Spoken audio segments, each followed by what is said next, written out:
The update notes for Gran Turismo 7 update 1.54 are finally here, and yes, the long-awaited PS5 Pro Enhanced version is included alongside this. We also have 5 new cars, 3 new events, an extra menu, and a bunch of different changes for this one.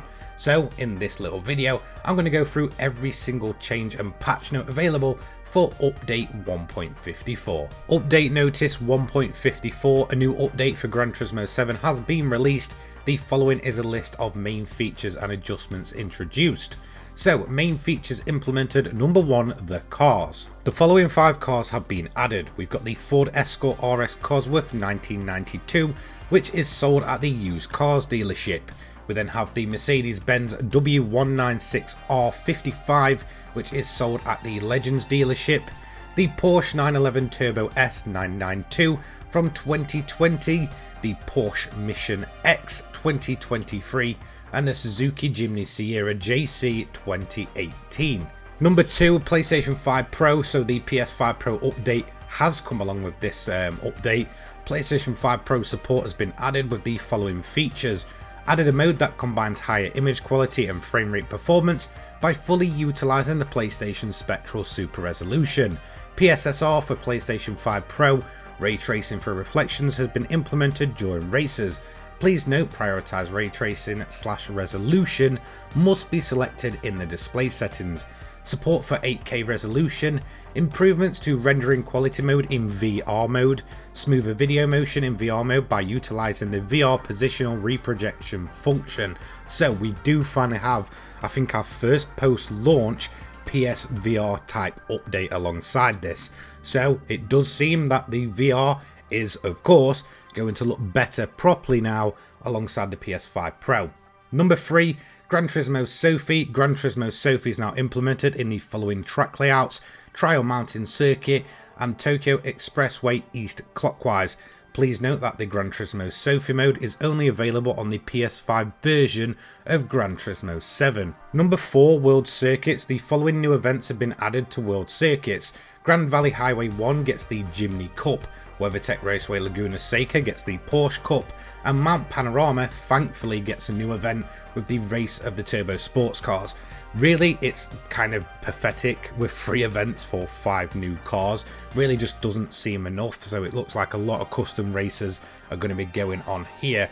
However, thankfully Mount Panorama and Bathurst is getting that new event, and I'm kind of excited for that one. It's a track that just does not get enough love, so any new event there is a welcome addition. Number 5, the Cafe. The following extra menu has been added. Extra menu number 42, Collection Ferrari Speciale, collector level 48. Number 6, Brand Central. New museum entries have been added for the following brand, which is Mitsubishi. Number 7, GT Auto. Car maintenance and service. Engine swaps are now available for the following cars, unlocked at collector level 50. Now, there's some interesting ones here, so let's begin. Alfa Romeo Giulia Sprint GT Veloce 67, the Audi R8 Coupe V10 Plus from 2016. Probably going to butcher this one, but the Auto Bianchi A112 Bath 1985, Dodge Challenger SRT Demon 2018, Mitsubishi Lancia Evolution 8, MR GSR 04, Nissan GTR Premium Edition T-Spec 2024, Porsche 911 GT3 RS 991 from 2016, Subaru WRX STI Type S from 2014, the Suzuki Jimny Sierra JC from 2018, obviously a new car getting a new engine swap straight away, and thankfully the Volvo 240 SE Estate from 1993 finally gets an engine swap. And car customization, the following brands have been added to wheels, which is of course Rotiform. New wheels have been added for the following brands: American Racing, KMC and Motegi Racing. The following brands have been added to preset decals in the livery editor, which is Brembo and Rotiform. Number 8, Colorado has been added as a feature creation in Scapes. I don't think anybody cares. Okay, we do have some pretty interesting changes in here. So we've got other improvements and adjustments. Number 1, the cars. They've actually added cockpits to some of the vehicles, or I say one of the vehicles that didn't have one. Funnily enough, this is the Mercedes-Benz AMG Vision Gran Turismo. This car was one of the original VGTs. It never had a cockpit, but now it has. That's quite an interesting one, and I wonder if they'll continue to do this to some of the other vehicles that just never got one. They've adjusted the default ride height in the following car, which is the Ferrari 308 GTB from 1975. Number 2, Legend Cars. Legend Cars Hagerty collection prices have been revised based on real-life valuations from Gran Turismo partner Hagerty. Hagerty provides valuation and vehicle insurance for classic cars and has sponsored some historic car events in recent years. New prices will be applied the next time a vehicle goes on sale. The next price revision is scheduled for March of 2025. Again, this is very typical of the game. From time to time, the prices do get revised for certain cars. That's why we've seen stuff like the Le Mans Ferrari go from, I think, around about 11 million when it first came out to now 20 million. Number 3, the World Circuits adjusted difficulty level for the following race event: Fuji Speedway Super Formula. Not sure why, but okay. This is one that I've not really seen too many people complain about, but I'll check it out and see what's different with that one. Number 4, physics simulation model fixed an issue where with certain hybrid cars, wherein after running out of fuel when driving, the car would not regenerate power when the accelerator was released.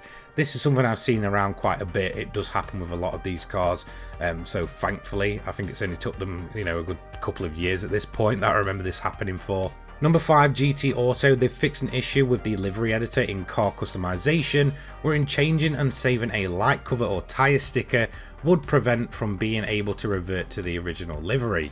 Remove the following decals with duplicate shapes from preset decals in livery editor. Decals currently being used will not be impacted. That is shape 1, 01 to 60, shape 2, 02 to 15, 02 to 25, 02 to 60, and 02 to 77. And number 6, sound. They fixed an issue wherein the background music would not play in surround sound when outputting Dolby Atmos through an AV amplifier. Number 7, localization. Fixed various text localization issues. This is something that happens every single update.